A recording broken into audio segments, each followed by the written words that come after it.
নমস্কার বন্ধুরা, রাতে রুটি হোক বা পরোটা বা ডাল ভাতের সঙ্গে যদি একদম নতুন স্বাদের এই আলুর রেসিপিটা থাকে তাহলে কিন্তু একেবারে জমে যাবে।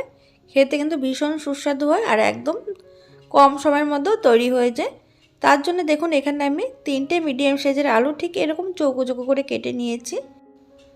তারপরে আলুগুলো কিন্তু 2 মিনিট আমি একটু ভাপিয়ে নিয়েছি সামান্য একটু নুন দিয়ে।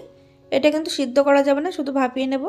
যেহেতু নতুন আলু একটু হতে সময় লাগে তার জন্য কিন্তু ভাপিয়ে নিতে হবে। আর যদি এটা পুরনো আলু দিয়ে করেন তাহলে কিন্তু ভাপিয়ে নেওয়ার কোনো দরকার নেই। এবার এই শুকনো আলুর তরকারি তৈরি করার জন্য আমি দেখুন একটা স্পেশাল মশলা রেডি করছি।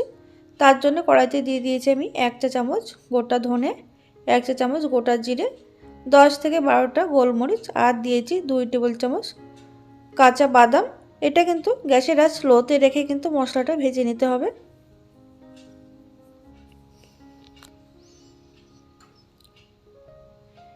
দেখুন মশলাটা ভেজে নিয়েছি, সুন্দর গন্ধও বেরিয়েছে। এবার এটা আমি নামিয়ে নেব। এই মশলাটা পুরোপুরি ঠান্ডা হওয়ার পর মিক্সিতে গুঁড়ো করে নিতে হবে। এবার রান্নার জন্য কড়াইতে দিয়ে দিচ্ছি আমি 1 টেবিল চামচ সরষের তেল। আপনারা এখানে সরষের তেলের পরিবর্তে কিন্তু সাদা তেল দিয়েও করতে পারেন। তেলটা ভালোভাবে গরম হয়ে যাওয়ার পর ফোড়নে দিচ্ছি আমি 1/2 চা চামচ মতো কালো আর হলুদ সরষে। এবার এর মধ্যে দিয়ে দেবো সামান্য গোটা জিরে, দিয়ে দেবো একটা শুকনো লঙ্কা।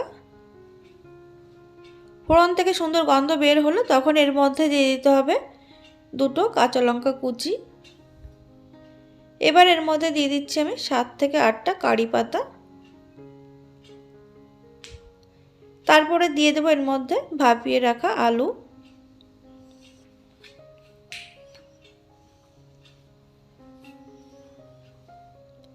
গ্যাসের আঁচ লো টু মিডিয়ামে রেখে কিন্তু আলুগুলো আমি আগে 1 মিনিট ভেজে নিচ্ছি।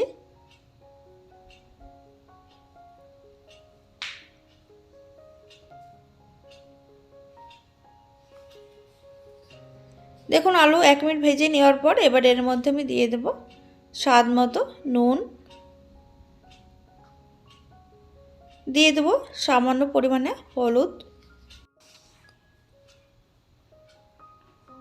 হলুদের পরিমাণ কিন্তু এখানে কমই দিতে হবে। নুন হলুদ দিয়ে এবার আলুগুলো কিন্তু আরও 1 মিনিট ভেজে নিচ্ছি আমি। একদম লো টু মিডিয়াম আছে কিন্তু এটা রান্নাটা করতে হবে।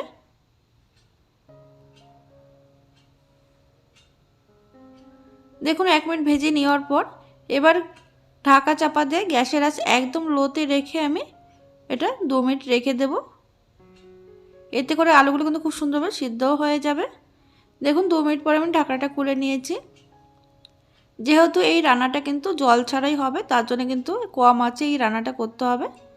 2 মিনিট এটা ঢাকা দিয়ে রাখার পর দেখুন আলুগুলো কিন্তু খুব সুন্দর সিদ্ধ হয়ে গেছে। এবার আমি এর মধ্যে দিয়ে দেব সেই ভাজা মশলাটা। যে ভাজা মশলাটা আমরা ভেজে নিয়েছিলাম সেটা কিন্তু গুঁড়ো করে নিয়েছি, যেমন জিরে ধনে গোলমরিচ আর বাদাম একসঙ্গে ভেজে গুঁড়ো করে নিয়েছি। মশলাটা পুরোটা দেওয়ার পরে কিন্তু এটা আলুর সঙ্গে খুব ভালো করে মিশিয়ে নিতে হবে।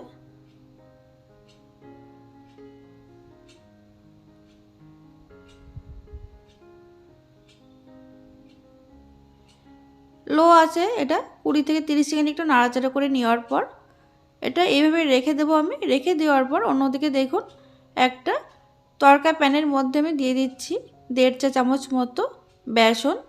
গ্যাসের আঁচ একদম লোতে রেখে এই বেসনটা কিন্তু ভেজে নেব 30 থেকে 40 সেকেন্ড। এটা কিন্তু অনবরত নাড়াচাড়া করতে হবে, না হলে কিন্তু এই বেসনটা পুড়ে যাবে।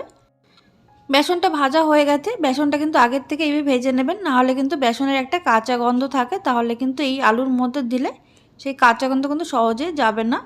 তার জন্য আলাদা করে একটা পাত্রে এইভাবে আগের থেকে ভেজে তুলে রাখবেন। তুলে রেখে তারপরে কিন্তু এর সঙ্গে মিশিয়ে দিতে হবে আলুর সঙ্গে মিশিয়ে দেওয়ার পর এবার এর মধ্যে আমি দিয়ে দেবো একটু চটপটা করার জন্য 1 চামচ মতো আমচুর পাউডার। আমচুর পাউডার যদি না থাকে এখানে আপনারা চাট মশলা ব্যবহার করতে পারেন বা ম্যাগি মশলা, এমনকি লেবুর রসও মিশিয়ে দিতে পারেন এর মধ্যে 2 চামচ। তবে সম্পূর্ণ রান্নাটা কিন্তু এখন একদম লো আঁচেই করতে হবে। এটা খুব ভালো করে মিশিয়ে নিলে কিন্তু 10 থেকে 15 সেকেন্ড একটু নাড়াচাড়া করলে একদম রেডি হয়ে যাবে। আর দেখুন আলুটা কত সুন্দর সিদ্ধ হয়েছে। এটা গরম গরম রুটি, লুচি, পরোটা বা ডাল ভাতের সঙ্গে খেয়ে দেখুন, দারুণ লাগে খেতে। একদম রেডি হয়ে গেছে, একদম দারুণ স্বাদের আলুর এই রেসিপি। এবার একটা বাটিতে আমি নামিয়ে নিচ্ছি। তাহলে বন্ধুরা, আজকের এই নতুন স্বাদের আলুর রেসিপি যদি ভালো লেগে থাকে, লাইক, কমেন্ট, শেয়ার করতে ভুলবেন না। চ্যানেলটিকে সাবস্ক্রাইব করে পাশে থাকবেন। আর আপনারা অবশ্যই এইভাবে বাড়িতে বানিয়ে আমাকে জানাতে ভুলবেন না কেমন হয়েছিল।